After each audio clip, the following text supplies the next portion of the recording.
Okay, Ed, we can see you coming down the ladder now. Very great to be coming down. Roger, bottom step.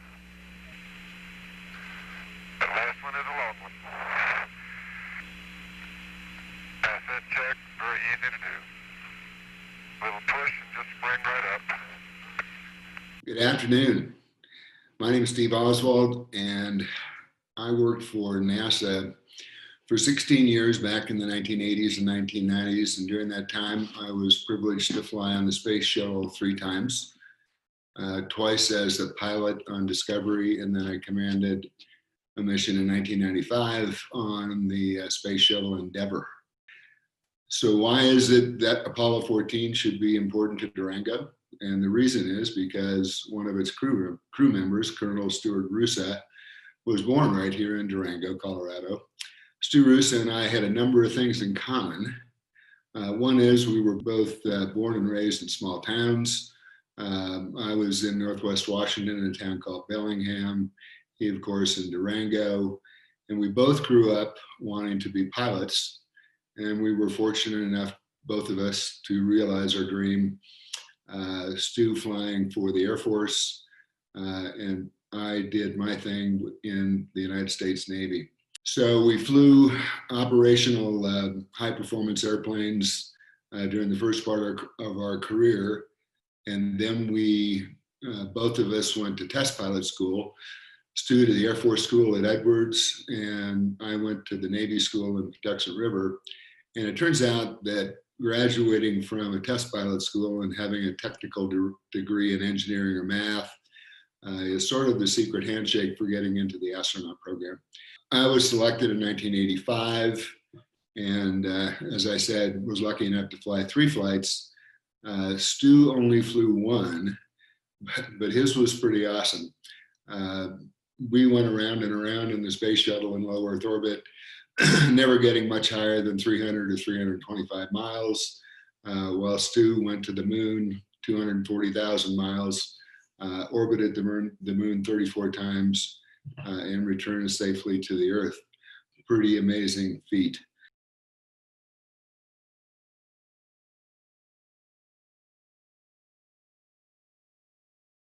My name is Chris Hughes, and I'm a local educator here in Durango, Colorado. Alex Kanem, my student, we researched the different parks in Durango, and when we got to Roosa Park, he was so fascinated by there being a, not just an astronaut, but an Apollo astronaut born here in Durango, Colorado.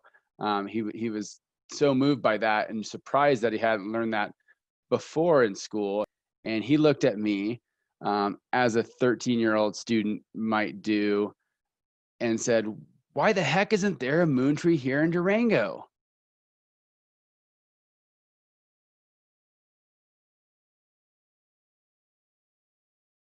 Hello, my name is Alex Kanem, and I'm here to share my journey to the moon. Trees. It all began with the beginning of my 7th grade school year last fall. Me and my teacher Chris Hughes were just getting to know each other, and we wanted to do a project to start off the year. While we were enjoying playing our games in the parks, we were wondering who the Durango parks were named after and how they deserved to have a park named after them. We did research on all the parks, and we found some really cool facts, but then we stumbled upon Roosa Park. We were fascinated by his story. Stuart Roosa became a top Apollo astronaut, and he was born right here in Durango, Colorado. As a local educator, I was fascinated as well. Hopefully, this inspires local students to shoot for the stars, or the moon, Or the trees. or moon trees, reminding us that we can all do anything that we set our mind to. And Stuart did just that.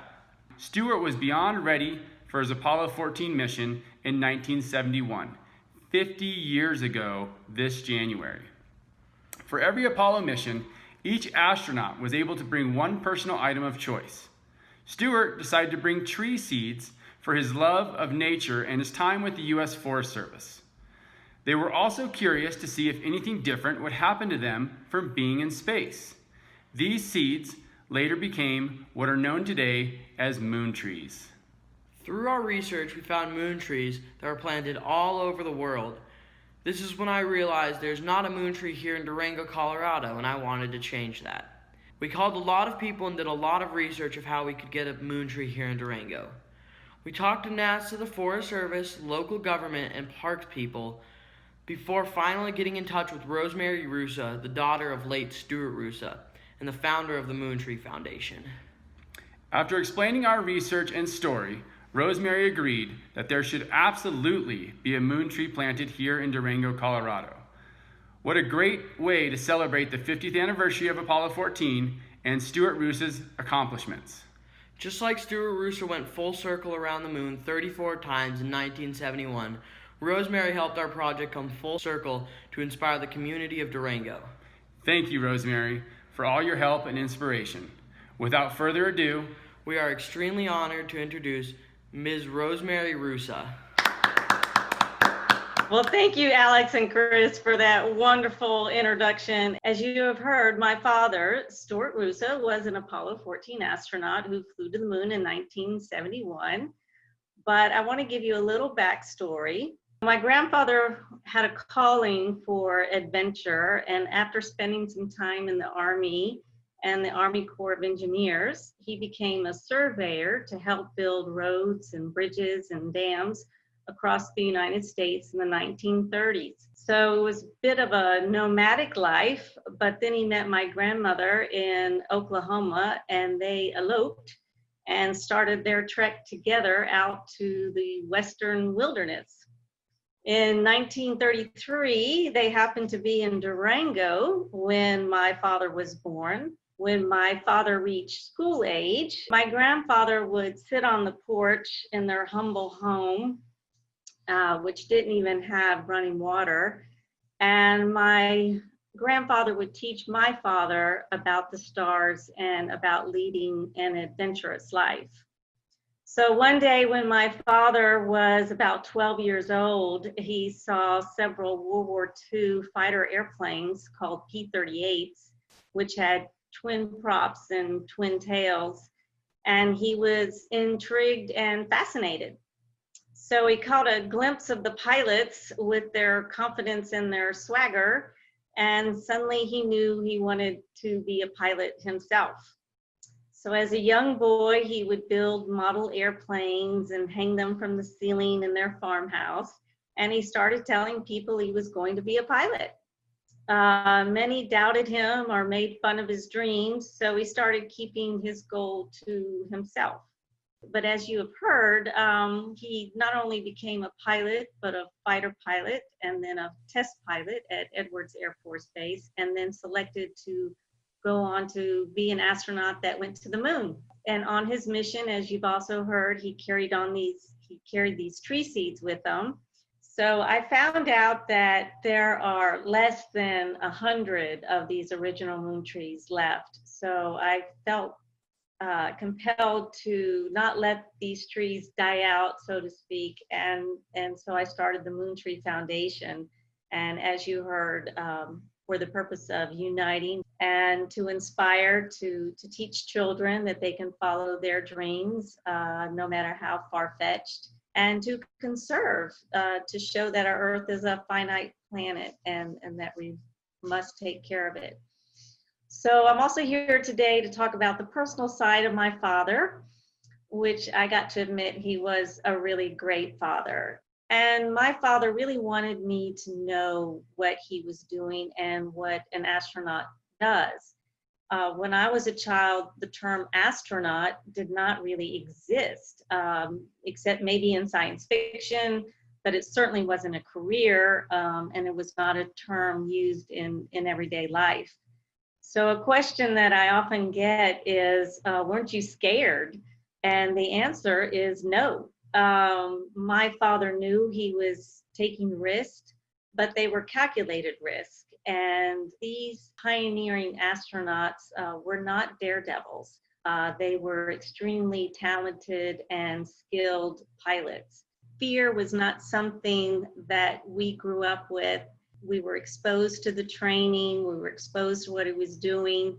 My first launch was the Apollo 11 historic launch that landed men on the moon. It was done by a Saturn V rocket, which is taller than the Statue of Liberty. So when I was 5, I was out there about 2 miles away and got to see this massive rocket, launching to the moon, and got to see the fire and the flames and the rumbling. And but fear was not something that we sensed. It was more of an exciting day. And so then the next launch that I attended was in 1971 when I was 7 years old. And so at that time, even though I knew my father was sitting on top, we were all just really, really happy and knew that this is what he wanted to do. And also my father, when I was a teenager, he wanted me to experience flying. And so he taught me, he stuck me in a cockpit before I could really start even driving a car. And so at the age of 16, I started flying in little airplanes. And I happened to be digging around and I found my logbook that I started. And I was looking at it, and I actually flew to Durango, Colorado on March the 15th, 1980. So if I could share anything with y'all watching today or in the future, I would like to encourage you to study hard, focus on something you really enjoy or that you want to do, and to be the best at it. Don't be deterred, and be a part of something that is larger than yourself. Think big, no matter how crazy or daunting it may seem, because if you can dream it, then theoretically you can do it. So I hope y'all will be inspired by the story of my father and his vision of the moon trees. I am so happy that a moon tree was planted yesterday in your town, and I look forward to visiting the tree in person and planting more. And I hope all of you will be inspired to continue to learn, to do, and to not be deterred. Because the names that you see on the streets and the buildings and the parks, they're real human beings who did incredible, if not seemingly impossible things. 30 feet per second, looking great. 20 feet, 10, 3 feet per second, contact down, and stop. Brake, slow, auto. We're on the surface. Okay, we made it to landing. Roger, at 413 plus 10,000. That was a beautiful one.